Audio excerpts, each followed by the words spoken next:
दोस्तों, टूथपेस्ट के ट्यूब के पीछे बने इन मार्क्स का अपना ही मतलब होता है। अगर आपने गौर किया होगा तो पाएंगे कि इस पर कभी काला, हरा, लाल और नीला निशान बना होता है। इसके कई मतलब होते हैं। अगर आपने पेस्ट खरीदने से पहले रंग चेक नहीं किया तो दांत मजबूत होने के जगह खराब भी हो सकते हैं। आइए आपको बताते हैं इन रंगों का मतलब। अगर आपने टूथपेस्ट खरीदा और इस पर काला रंग मौजूद है, इसका मतलब है कि यह पेस्ट काफ़ी ज़्यादा केमिकल से बना है।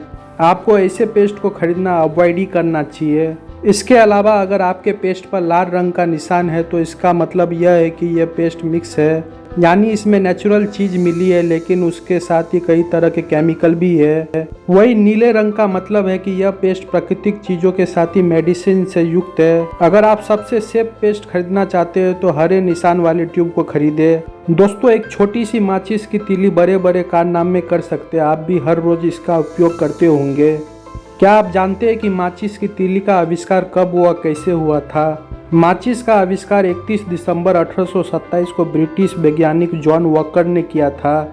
जॉन वॉकर का आविष्कार बड़ा घातक साबित हुआ और कई बार खतरनाक विस्फोट भी हुए।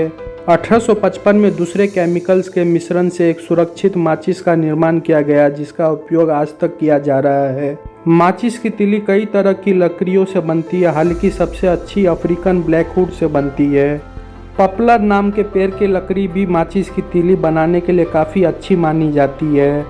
माचिस की तीली के टॉप पर फास्फोरस का मसाला लगाया जाता है। यह एक अत्यंत ज्वलनशील केमिकल तत्व है। माचिस में पोटेशियम क्लोरेट, लाल फास्फोरस, पिसा हुआ कांच, सल्फर और स्टार्च की मिलावट की जाती है।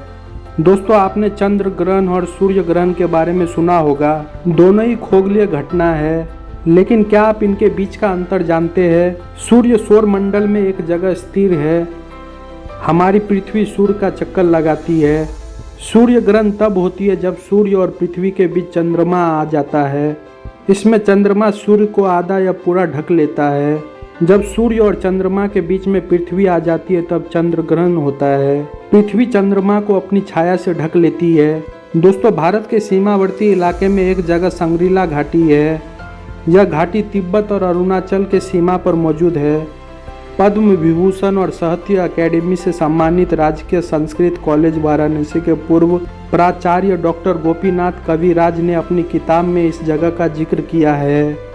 इस घाटी को बरमूडा ट्रायंगल की तरह ही दुनिया की सबसे रहस्यमय जगह माना जाता है।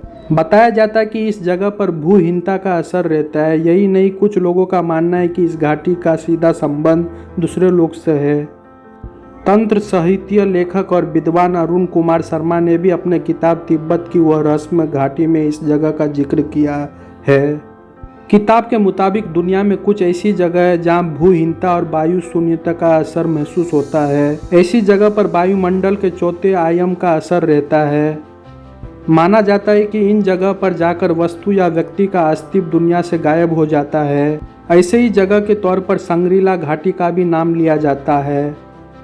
संग्रीला घाटी की तुलना बरमूडा ट्रायंगल से की जाती है। बताया जाता है कि बरमूडा ट्रायंगल से गुजरने वाली पानी की जहाज और हवाई जहाज गायब हो जाते हैं।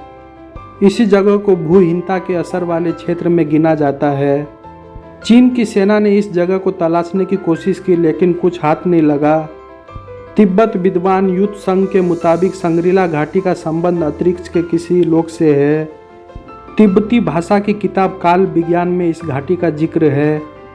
इसमें लिखा है कि दुनिया की हर चीज देश, काल और निमित्त से बंधी है, लेकिन इस घाटी में काल यानी समय का असर नहीं है। यहाँ प्राण, मन के विचार की शक्ति, शारीरिक क्षमता और मानसिक चेतना बहुत ज़्यादा बढ़ जाती है। इस जगह को पृथ्वी का आध्यात्मिक नियंत्रण केंद्र भी माना जाता है। तंत्र साधना और तंत्र ज्ञान से जुड़े लोग के लिए घाटी भारत ही नहीं पूरी दुनिया में मशहूर है। युद्ध सुंग ने दावा किया था कि वह खुद संग्रीला घाटी गए थे। वह बौद्ध साधना से जुड़े खास शख्सियत में गिने जाते थे। उनके मुताबिक संग्रीला घाटी में ना तो सूर्य और रोशनी थी और ना ही चांद की चांदनी का वह कोई अस्तित्व था।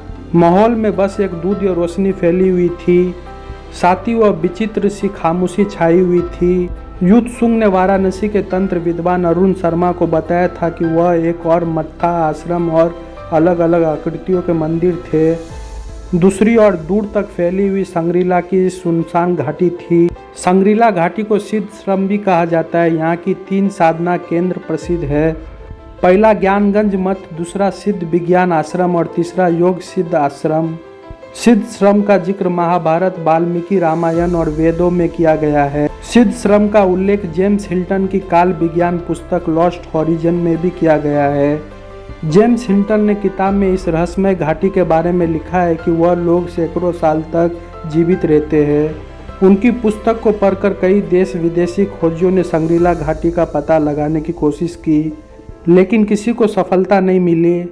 कुछ हमेशा के लिए गायब हो गए। माना जाता है कि चीन की एक सेना लांबा का पीछा करते हुए संग्रीला घाटी आई, लेकिन उसका पता नहीं लग पाया। घाटी के इलाकों को पांग साउ भी कहा जाता है। यह म्यांमार की सीमा के काफ़ी करीब है। बताया जाता है कि संग्रीला की झील करीब 1.5 किलोमीटर लंबी है।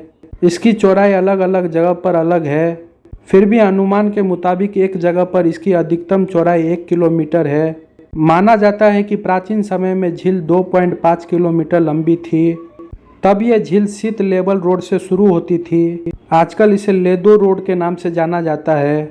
दूसरे विश्व युद्ध के दौरान एक अमेरिकी विमान को रात के समय वहां इमरजेंसी लैंडिंग करानी पड़ी थी। पायलट को यह इलाका सपाट लगा था, लेकिन इमरजेंसी लैंडिंग के दौरान विमान क्रैश हो गया और सभी लोग मर गए।